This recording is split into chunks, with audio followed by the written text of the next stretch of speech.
Voltando aqui os vídeos do Sabidão do Dr. Banzoli, né? E Rafael Pablo.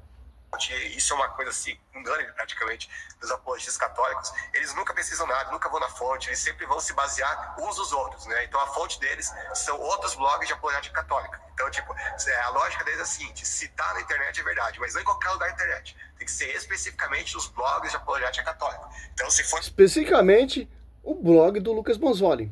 Porque os blogs, sites católicos, estão todos amputados e não tem fonte nenhuma. A única fonte é os blogs, os sites do Lucas Banzoli, porque ele é o conhecedor da verdade. Simples entender isso.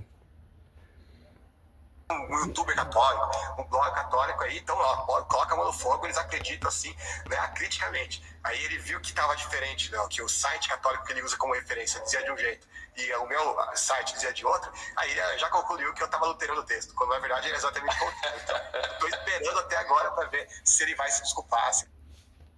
Interessante, né? Ah, vi um site católico, tá diferente do meu site, etc. É simples, pô. Tá diferente? Pesquisa outro site. Vai a fundo, vai a fonte, a raiz. Que raiz? História como aconteceu. Historiadores sérios que não têm intenção de adulterar texto. Certo? Vai reconhecer o erro, vai falar que o Veritatis que adulterou o texto, né? Eu duvido, mas vamos esperar, né? Vamos ver. Eu achei interessante o final do seu vídeo de hoje, porque no final literalmente foi isso, né? Tipo assim, olha, eu vou provar que você adulterou o texto, mostrando o quanto esse site adulterou o texto. Uma coisa, pô, os caras estão empenhados tanto de refutar a Igreja Católica através da patrística, mas a patrística é católica. Qual é o lema da reforma protestante? Isso que eu não entendo. Os caras defendem a sola escritura, como o Rafael Pablo, mas os caras não estão pregando a sola escritura. Não está provando nada na sola escritura. A sola escritura, ela diz o quê? É uma só verdade. A tradição apostólica. Simples. O que não vem dessa fonte que não é apostólico, que não foi confiado aos pais apostólicos, é fonte errante. Por exemplo, está citando pais da igreja aí. Mas eles não acreditam na igreja. Porque eles estão citando o pai da igreja. Então, se eles desprezaram a história, a tradição, rejeitaram a tradição e o magistério, como vocês vão acreditar nesses picaretas? Por mais que o Lucas Banzoli está citando a patrística certa, mas eles não acreditam no pai patrístico. Porque os pais patrísticos acreditavam na igreja. Tanto que muitos foram martirizados, dando a vida por essa igreja. Então, vocês têm que tomar vergonha na cara e parar de citar pais patrísticos, porque vocês desprezaram a tradição. Ficaram com só a escritura. Então, esses argumentos vocês têm que provar na escritura. Porque o único foco de fonte de vocês é a sola escritura. Esse não é o lema da reforma protestante? Então, para mim, tanto faz. Você está citando patrística? Para mim, tanto faz. Que vocês não acreditam no pai apostólico. Aí sim, se você passar a acreditar nos pais apostólicos e abraçar o que eles pregaram e se tornar membro da igreja, aí sim eu começo a dar ouvido para as suas pregações, pelos seus estudos. Mas, por enquanto, não. Porque nós somos guiados pelo magistério. Porque o catecismo vai nos ensinar. Olha só.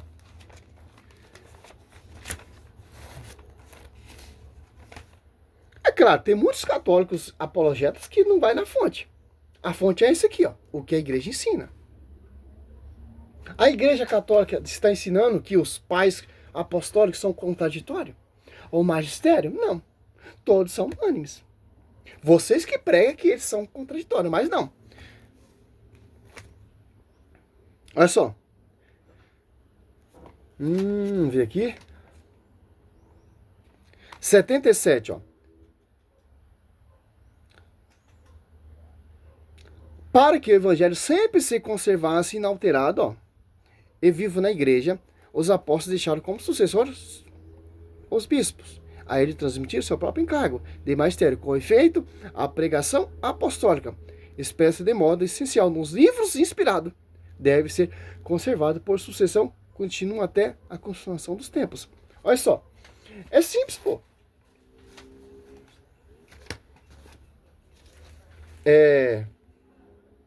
Eu não sei que compromisso ele tem, compromisso com o canal dele, pô. Sabe, foi mais ou menos assim, ó. E o pior, né? Ele não só passou vergonha ele próprio, como ele colocou o site na jogada. Ele podia ter, né, ficado calado com a questão do site, né? Ele jogou um site que não tinha nada a ver com a briga dele, entendeu? Não, ficou pior que a Veritatis agora, né? Agora exatamente. Deve estar pé da vida com ele. Muito bem, deixa eu colocar uma pergunta aqui. Eu vou dar, obviamente, preferência para os superchats aqui, as pessoas. Pergunta ao Lucas. Mediante a evidência patrística, os pais criam em uma sucessão apostólica episcopal por bispo ou sinodal por presbíteros? Então, eu vou só compartilhar a tela novamente. Tem um artigo aqui muito interessante. Se puder colocar na tela. Uhum. Esse daqui, que se chama Imperdível, historiadores e teólogos católicos reconhecem que não havia papado na Igreja Antiga. Por quê? Isso aqui é tudo a ver com a discussão que a gente está tendo aqui. O que acontece? Na apologética católica mais rasa, assim, mais leiga, que é a predominante, infelizmente, no meio brasileiro, e que se incentiva mais no YouTube, nos blogs, é essa apologética que a gente conta. A história, a narrativa que eles vão dar é que, tipo, todos os pais da igreja eram católicos apostólicos romanos, criam todas as doutrinas católicas, assim. Se você perguntasse, voltasse lá, sei lá, pra época de Inácio de Antioquia, e perguntasse para Inácio quem é o Papa da Igreja Católica, ele vai falar o Papa da Igreja Católica Apostólica Romana, né? Aí ele ia citar lá o bispo de Roma da época dele, né? Ou seja, eles acreditam que todos eles já acreditavam na Imaculada Conceição e todas as doutrinas católicas, né? Tintim por tintim. Só que, como a gente vai ver, os teólogos católicos sérios, com PhD, os historiadores principalmente, a gente vai ver que o discurso é completamente diferente. Eles todos reconhecem que as doutrinas católicas você não consegue encontrar, pelo menos a vasta maioria deles, nos pais da igreja, principalmente os mais antigos. E aqui, esse estudo aqui eu fiz só sobre o papado.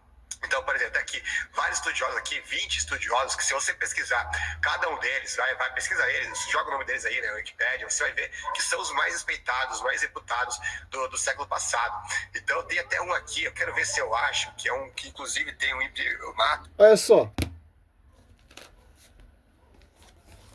Eusébio Cesaré, historiador eclesiástico, século III. Tá aqui, Pedro ali em Roma pregando por 25 anos. São Lino sucede seu lugar. Depois Anacleto. Depois vai indo. Esse é o perigo dos sites. Se você tem a patrística, tá ali na patrística. O bispo de Roma foi confiada a São Pedro. Tanto que São Pedro morreu de ponta cabeça. E Paulo decapitado, os dois maiores colunas. Então, a sede, em 1 Pedro 5,3, Pedro está falando, estou aqui em Roma, a igreja escolhida. Então, todas as comunidades, por mais que esses historiadores que o Lucas Manzotti está citando, neguem essa verdade, está negando a verdade que está na Bíblia. João 21, do 15, 17, quem é o pastor? Quem vai apacentar as ovelhas? Aos cordeiros? São Pedro. A quem Cristo roga? Ora, a São Pedro. Lucas 22, 31. Para não desfalecer diante dos seus irmãos. Atos após 2, desce o Espírito Santo. Gálatas 2,9, Paulo vai em Jerusalém reconhecer a sua graça pelas colunas. Então, é isso que está acontecendo hoje em dia. As adulterações na história. As adulterações na patrística.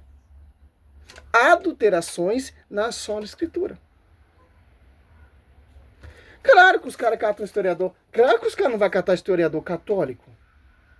Da fonte próxima aos apóstolos.